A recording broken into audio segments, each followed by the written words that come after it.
My wife smiled and called me paranoid, so I handed her the car keys and watched her freeze. I was 33.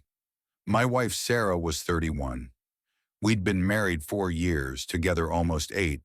No kids yet. We both worked. I did logistics for a small company. She worked in marketing. We had a little house, a dog, and that usual routine where you get comfortable and think, all right, this is it. Sarah used to be easy to read. If she was stressed, she'd say it. If she was annoyed, she'd show it. Lately, she was harder to read. Not dramatic, just less open. And yeah, before anyone says it, I wasn't a perfect husband. I worked a lot. I got lazy with dates. I'd come home tired and stare at my phone. I didn't cheat.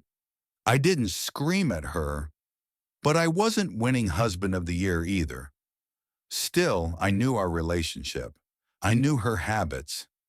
That's why the first red flag hit me so weird.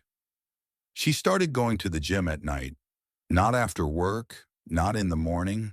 At night, like 8:30, 9 o'clock. At first I didn't care. Good for her. But then she'd come home not sweaty, hair still kinda nice, and she'd head straight into the shower like she was trying to wash something off fast. Second red flag was her phone. Sarah always left it on the kitchen counter. Always. Suddenly it was glued to her hand. If she went to the bathroom, phone went too. If I walked behind her on the couch, she'd angle the screen away like it was a reflex. Third thing was small, but it stayed in my head. One Friday I was grabbing our mail, and I found a receipt in the pile. It was for a bar across town, not near her office. It was dated Wednesday night at 10:47 p.m. 2 drinks, an appetizer. We didn't go there. I hadn't been there in years. When I asked her, she didn't get mad. She got casual. Too casual. She said, oh yeah, me and the girls went out. I must have forgotten. No names, no details, nothing. And she immediately switched topics and asked what I wanted for dinner. I let it go, but it sat in my chest like a rock. Real quick, if you've ever been in one of those situations where your gut is screaming, but you don't have proof, hit subscribe and drop a comment with what you think you do, because I honestly didn't know if I was losing it or if I was about to find something I couldn't unsee. That weekend, I started paying attention without acting weird about it. I noticed she'd get texts, glance down, and her whole mood would change. Like she'd get this quick little smile, and then she'd lock her phone and look up like nothing happened. I noticed she'd start arguments over dumb stuff, like I left a cup in the sink, and suddenly it was this big thing about how I don't respect her. It felt like she was trying to justify being mad at me. And I noticed she stopped asking about my day. She used to. Even if she didn't care, she'd ask. Now she'd come home and say she was tired, then disappear into the bedroom with her phone. That's when I noticed something that didn't make sense. Our car's Bluetooth kept showing a name I didn't recognize. It happened on a Tuesday morning. I got into Sarah's car because mine was in the shop. I turned it on, and the screen popped up with the last connected device. It said Mark's iPhone, not Sarah's, not mine. Mark. I stared at it like it was a prank. I went into the connection history, and yeah, I could see other devices. But Mark's iPhone was sitting right there as recently connected. I told myself maybe she gave someone a ride. Coworker, friend, whatever. But then I looked at the call history on the car screen. Not the phone, the car, and there were missed calls from Mark. 3 of them. One at 11:12 p.m., one at 11:18, one at 11:26. On a night she told me she went to the gym. My hands got cold. I remember gripping the steering wheel so hard my knuckles hurt. I didn't drive right away. I just sat there in the driveway, engine running, staring at that name like it could explain itself. I took a picture of the screen. My thumb was shaking so bad the first one came out blurry. Then I did something I'm not proud of. When I got home later, I checked Sarah's Apple Watch that she left on the charger. I wasn't trying to read every message. I just wanted to see if Mark was a real person or some random device name. And there it was, a notification preview. Not even opened. It said, "You still coming tonight?" No name in the preview, but I could see the little icon that matched the same iMessage thread color. I felt sick. I didn't confront her right then. I told myself I needed to be smart. I needed to know what I actually knew. Because once you accuse someone, you can't unaccuse them. And if you're wrong, you just look crazy. So I waited. The next couple days, I watched her routine. Wednesday, she said she was going to the gym. Same time, 8:45. I said, "Okay, have fun." She kissed me on the cheek and walked out like everything was normal. At 9:30, I called her. Just once. It went to voicemail. At 9:35, she texted back. At the gym, phone in locker. She never used periods. That text had a period. It looked careful. At 10:10, I checked our shared location app. It showed her at the gym. But here's the thing. The gym was inside a big shopping plaza. Lots of places around it. So I got in my car and drove over there. I parked across the lot, heart pounding like I was doing something illegal. I saw her car, but I didn't see her. I waited. 10 minutes later, a guy walked out of the bar next to the plaza. He was tall, baseball cap, hoodie. He walked straight to Sarah's car and got in the passenger seat like it was normal. Then her car pulled out and left. I sat there frozen. I didn't follow them. I wanted to, but my brain was screaming that if I followed, I'd do something stupid. I'd crash. I'd fight. I'd end up in jail. So I drove home instead and sat on our couch in the dark like I was watching someone else's life. I didn't connect it at the time, but what she did when she got home mattered later. She got home around 11:20. She walked in breathing a little fast like she'd been rushing. She didn't smell like Jim. She smelled like perfume, fresh like she sprayed it in the car. She smiled at me and said, "Hey, babe," then went straight to the bathroom and washed her hands for a long time. Not a normal wash, like a scrub. Then she showered. When she came out, she acted almost sweet. She asked if I wanted anything from the store tomorrow. She laughed at a dumb video I showed her. She even leaned her head on my shoulder. And I remember thinking, this is how she acts when she feels guilty. That night I didn't sleep. The next morning I checked the car screen again when she left to work. Mark's iPhone was gone from the recent list. She removed it, which meant she knew it was there, which meant she knew it was a risk. That's when I realized I wasn't dealing with an accident. I was dealing with someone actively covering tracks. I decided I needed one clean piece of proof, not spying, not guessing, just something undeniable. Friday came. Sarah said she had a work thing and would be late. She said it like it was nothing. I nodded and said, okay. At 7:40, she left. At 8:15, I got into her car again, turned it on, and checked the Bluetooth history. Mark's iPhone was back, and this time the car screen showed a message preview. Because the car did that sometimes when text came through, it popped up for like 3 seconds. It said, "I miss you." Last night was insane. That was it. No emojis, no extra words, just that. My stomach dropped so hard I thought I might throw up right there in the driveway. I took another picture. Then I sat there thinking, do I call her right now? Do I drive somewhere? Do I pack a bag? I didn't do any of that. I waited until she came home.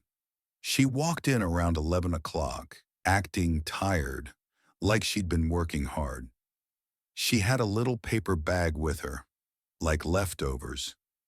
I noticed the restaurant logo. It was the same bar on that receipt from earlier.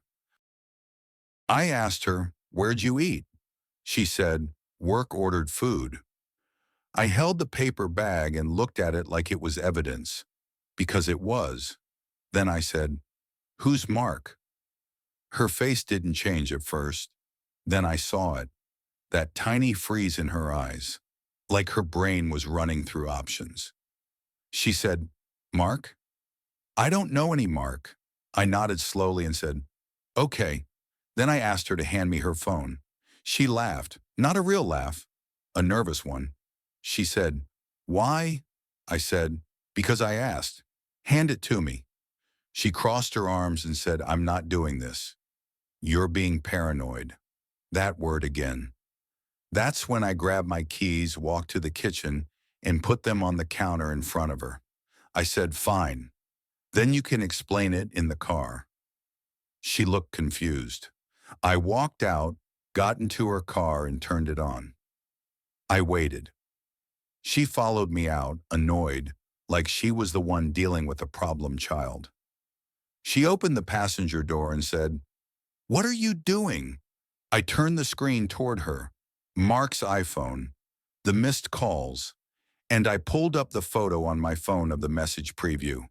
Her whole body stiffened. Her mouth opened, then closed. I didn't yell. I didn't cry. I just stared at her and said, "Don't lie to me again." I wish I could say she owned it right then, but what she said next hit me harder than the cheating. She didn't say sorry. She didn't say I messed up. She said, "You went through my stuff." Like that was the crime. Then she said, "You've been distant for months. You don't even look at me anymore. You're always tired. You don't plan anything. You act like I'm just there." I told her, "You could have said that. We could have talked. You don't do this." She shook her head and said, "It just happened." I asked her if it was physical. She didn't answer right away. That pause told me everything. Then she said, "It's not like I'm in love with him." I said, "Who is he?" She finally said it. Mark was a guy from her work. He'd been on a project with her. They started texting. Then it turned into hanging out after hours. Then it turned into more. No details. I didn't ask for details. I didn't want details. I asked her how long. She said a couple months. A couple months. While she came home and ate dinner with me, while she kissed me goodbye, while she acted like we were normal. I felt this calm anger, like my emotions shut off and something else took over. I told her, "Get out of the car." She said, "Wait, can we talk inside?" I said, "You've been talking. Get out." She got out and stood there, arms wrapped around herself, looking small for the first time in weeks. I walked inside, grabbed a duffel bag, and started throwing in clothes. She followed me, crying now, saying, "Please, please don't do this." I didn't call her names. I didn't tell her she was evil. I just said, "I'm not staying in a house where my wife is meeting some guy at a bar and pretending it's the gym." She said it didn't mean anything. I said it meant enough to lie to my face. That night I slept at my brother's place.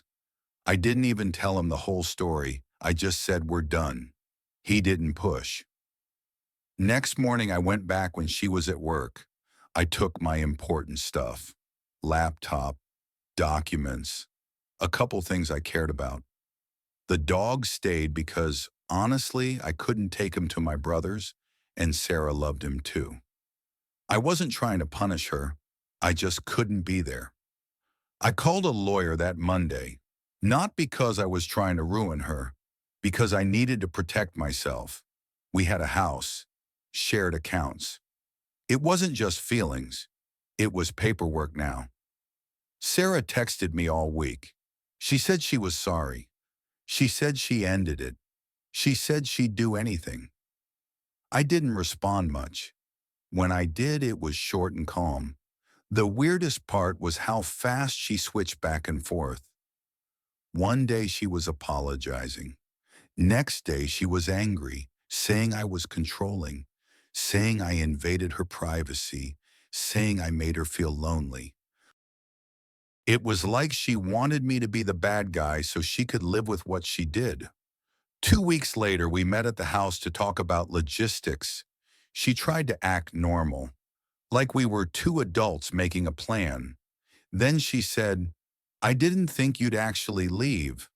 That made me laugh, like a dry, tired laugh, because that was the whole problem. She thought I'd stay no matter what. She thought I'd complain but never move. And here's the part nobody expects. The moment I finally felt relief was when she admitted she'd already told Mark we were basically over. She said it like it was some excuse. Like, see, I didn't really betray you, because in my head, we were done. That's when I realized there was no version of this where I trusted her again. Not because she made one mistake, because she built a whole second life in the cracks and then blamed me for the cracks. We separated officially a month after that. The divorce process took longer than I wanted, but it is straightforward. We split things, sold the house, and moved on. I heard later that Mark had a girlfriend too.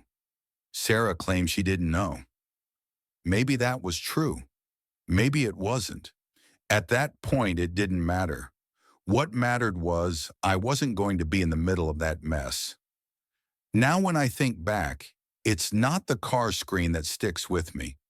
It's how calm she looked while she lied, how normal she acted after meeting him, how she could come home and talk about groceries like nothing happened. I learned something I didn't want to learn. If someone wants to hide something, they'll hide it right in front of you and make you feel crazy for noticing. And if your gut keeps tapping you on the shoulder, don't ignore it just because you don't want your life to change. Because I promise you, the life you're protecting might already be gone. And yeah, seeing Mark's name on our car screen was brutal, but watching her freeze when I turned it toward her, that was the moment I knew I wasn't paranoid. I was just late.